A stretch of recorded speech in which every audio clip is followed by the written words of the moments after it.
Assalamualaikum warahmatullahi wabarakatuh. Perkenalkan, nama saya Rafiq Al-Ghazali. Di sini saya akan menjelaskan terkait dengan tugas penelitian bahasa dan sastra Indonesia. Mungkin langsung saja. Yang pertama yaitu penelitian sastra Indonesia. Poin pertama A. Penelitian formalisme sastra. Secara etimologi, formalisme berasal dari kata forma, Latin, yang berarti bentuk atau wujud. Dalam ilmu sastra, formalisme adalah teori yang digunakan untuk menganalisa karya sastra yang mengutamakan bentuk dari karya sastra yang meliputi teknik pengucapan, meliputi ritme, rima, akuistik, bunyi, aliterasi, dan asonasi. Poin kedua B. Penelitian strukturalisme murni. Dalam perspektif epistemologi, pengertian struktur pada pokoknya berarti bahwa sebuah karya atau peristiwa di dalam masyarakat menjadi suatu keseluruhan karena ada relasi timbul balik antara bagian-bagiannya dan antara bagian dan keseluruhan. Poin ketiga C. Penelitian sosiologi sastra. Sosiologi adalah telaah yang objektif dan ilmiah tentang manusia dalam masyarakat. Telaah tentang lembaga dan proses sosial. Sosiologi mencoba mencari tahu bagaimana masyarakat disosialisasikan, berlangsung, dan bagaimana ia tetap ada. Dengan mempelajari lembaga-lembaga sosial dan segala masalah ekonomi, agama, politik, dan lain-lain yang semuanya itu merupakan struktur sosial. D. Penelitian psikologi sastra. Pada awalnya, psikologi merupakan bagian yang masuk dalam wilayah filsafat, sebab keduanya berbicara tentang jiwa. Dalam perjalanannya, psikologi melepaskan diri dari konteks filsafat, sebab psikologi sudah mampu berdiri sendiri. Psikologi berusaha menguatkan diri dengan mencari bentuk yang berkait dengan konsep yang berkait dengan teoretik dan metodologi. Menurut Goodwin, psikologi sebagai sebuah ilmu yang masih baru waktu awal kemunculannya, memang meminjam bidang ilmu yang lainnya untuk kepentingan metodologinya, misalnya dari bidang fisiologi, cabang ilmu biologi yang mempelajari tentang kehidupan manusia. E. Penelitian antropologi sastra. Antropologi adalah penelitian terhadap manusia. Yang dimaksud dengan manusia adalah sikap dan perilakunya. Antropologi sastra berupaya meneliti sikap dan perilaku yang muncul sebagai budaya dalam karya sastra. F. Penelitian pragmatik dan resepsi sastra. Sastra adalah sebuah kegiatan yang kreatif atau sebuah karya seni. Sastra adalah ungkapan pribadi manusia yang berupa pengalaman, pemikiran, perasaan, ide, semangat, keyakinan dalam suatu bentuk gambaran.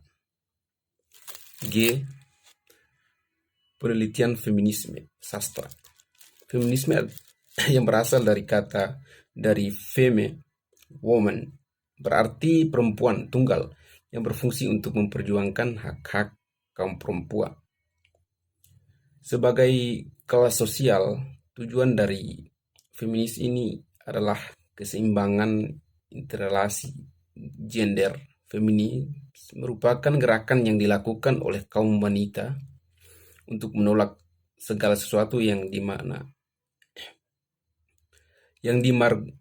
disubordinasikan, disubordinasikan dan diindahkan oleh kebudayaan yang dominan. H. Penelitian estetika sastra. Estetika sastra adalah aspek-aspek yang terkandung dalam sastra. Pada umumnya, aspek keindahan sastra didominasi oleh gaya bahasa. Keindahan bahasa tidak terkandung dalam keindahan bentuk huruf, melainkan dalam isinya. I. Penelitian statistik sastra. Sujana dalam Ridwan dan Sunarto mendefinisikan statistika sebagai pengetahuan yang berhubungan dengan cara-cara pengumpulan fakta, pengolahan, serta pembuatan keputusan yang cukup beralasan berdasarkan fakta dan analisa yang dilakukan. Sementara statistik dipakai untuk menyatakan kumpulan fakta, umumnya berbeda atau berbentuk angka yang disusun dalam tabel atau diagram yang melukiskan atau menggambarkan suatu persoalan. J. Penelitian sastralisan. Sastralisan adalah karya yang penyebarannya disampaikan dari mulut ke mulut secara turun-temurun. K. Grounded research. Pendekatan grounded teori merupakan metodologi umum analisis terkait dengan pengumpulan data sistematis yang diharapkan dan menggunakan serangkaian metode untuk menghasilkan sebuah teori induktif tentang area substantif. Istilah grounded diperkenalkan oleh Glasser dan Strauss, mengacu pada kondisi bahwa teori yang dikembangkan atau riset tersembunyi atau disebut berakar pada data dari mana teori tersebut diturunkan. L. Kajian fenomenologi sastra. Sastra dan fenomenologi selalu berampingan. Sastra itu media komunikasi estetis. Fenomenologi sastra ilmu yang mempelajari berbagai muatan sastra. Sastra adalah sebuah fenomena kehidupan. Sastra menyajikan fenomena kehidupan apa saja secara imajinatif. M. Kajian hermeneutik sastra. Secara tradisional, hermeneutika diartikan sebagai teori atau ilmu penafsiran. Ini berasal dari bahasa Yunani hermeneun,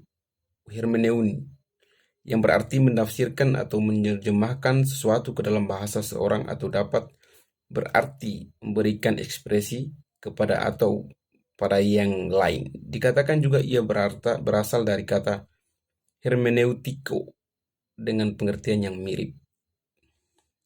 N. Penelitian ciberasastra.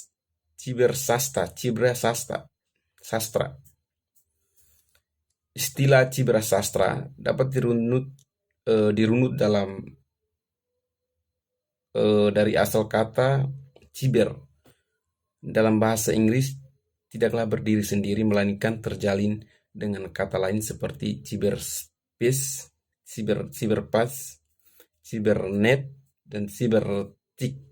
Cyberspace berarti ruang berkomputer yang saling terjalin membentuk budaya di kalangan mereka.